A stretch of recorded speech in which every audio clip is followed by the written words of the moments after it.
Okay, thanks for watching. This is part two of my uh, video over video series on Plex Media Server and just an overview of the product and some ideas for how you could set up your own Plex Media server and use the service to stream TV, podcasts, or your own video collection. So essentially, this right here is the Plex Media Server. In the past video, I showed you kind of what it looks like. Um, my recommendation, just to make things super easy, is going to be to set up a test if you have an old device or old hardware, and try it out. And that will cost you nothing probably. And then if you like it, then I've got a recommendation on kind of two different ways you could go. So I'm going to show you that first, and I'll include that in my notes for the video. But basically, you probably won't be able to read this very well on the video. So again, I'll include it in the notes. But this is an outline of what you could do to set up a test that doesn't involve any cost. If you have an old, computer, or old laptop that you could use for that purpose, and keeping in mind that it might run slower than you would expect, than you would want really long term. But assuming you like everything and that it works pretty good, and you're like, this is pretty cool, I want to set up something permanent, then my recommendation is going to be to purchase a Synology NAS, which is a network attached storage device that will host your video collection. And this is primarily if you want to stream your own videos, like you want to put your home videos on it, your pictures collection, your own music, whatever. And so Synology NAS gives you that capability on the network, and it has some RAID technology, which helps you in the event that one of the hard drives were to fail. You just don't lose all your data.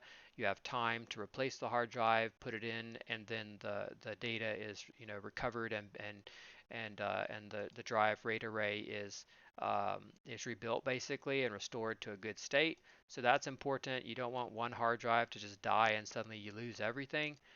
Probably it also has some different cool capabilities like streaming your collection, syncing it to Backblaze B2 cloud storage, so you could have an offsite backup copy automatically.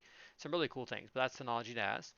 And then I'm also going to provide you some information about hard drives, recommendations on hard drives to purchase for the NAS, to put into the NAS so that you can have that storage. And then, the Plex Media Server. There's going to be two options.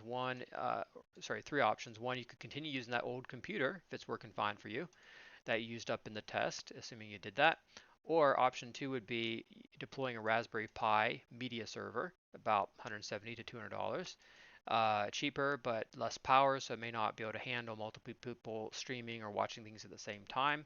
And then the third option would be a refurbished Dell Optiplex Micro Media Server, which I really like refurbished hardware, assuming you get it from a good refurbisher, but much more powerful, a little bit more expensive, and that would give you a really good, powerful, and small profile Plex Media Server. Some clear instructions that I'll kind of guide you through. As far as the resources, I'm going to have all the links in there and everything too. But basically, you're going to be setting up a Linux server, but you can have a desktop user interface on it, so it's kind of like Windows. It's graphical driven, so you're not having to do everything in the command line. And then you're going to install Plex on it, which is the actual software to host your video collection, everything.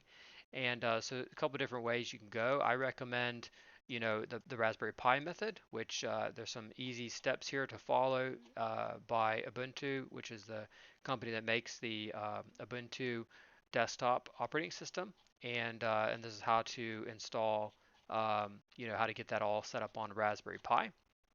And then there's also steps here if you did the Dell Optiplex refurbished computer route, and that's where you're basically downloading Ubuntu, installing it, and then you're going to install the Plex media server as well after that. Here's an example of the micro Dell Optiplex that I was talking about. It's a very tiny computer, very small profile, fit real nicely on a TV stand or in your closet where you've got your router or whatever you want to do with it. And so that's an example there for option three that I showed you in the email. Then of course you're going to need to do some port forwarding, and that's also addressed in the email, but port forwarding simply uh, allows you to access your Plex remotely. So if all you care about is accessing your Plex service, on at your home, at your house, and on your own network, your Wi-Fi or your LAN, then you don't need to do this. But if you want to access it remotely, like using an iPad or a cell phone when you're away from the house, or maybe somebody else at their house, streaming your video collection, a family member, something like that, then you'd want to set up port forwarding, which is perfectly fine. And that is talked about there. And most routers are also listed on this port4.com/router.html website. So if you had like a Cisco, for example, or a D-Link, you probably find the make and model in this database, and it will show you exactly how to set up a port forward. You can also find that information typically in your PDF user guide for your make and model of your router. It's a little technical, but it's really not really that hard to do. So anyway, I will provide this email in the notes of this video, which will actually give you all these details. I just wanted to give you an overview. And essentially, you're going to end up with two pieces of hardware. One is the NAS, the network attached storage, which is like the hosting of your data to your Plex Media Server. And then the other piece of hardware is your Plex Media Server, which is going to be a little Raspberry Pi device. I'll show you that actually. I forgot to include that. Raspberry Pi 4 8 GB. So something like this, a little kit with a little microboard, um, single board computer, and then a little case, that goes with a little fan. You put it all together, very easy to do, and then you image it using the steps here on this document. That's how you prepare it for use.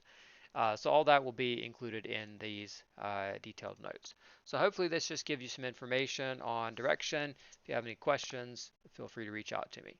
Thanks for watching.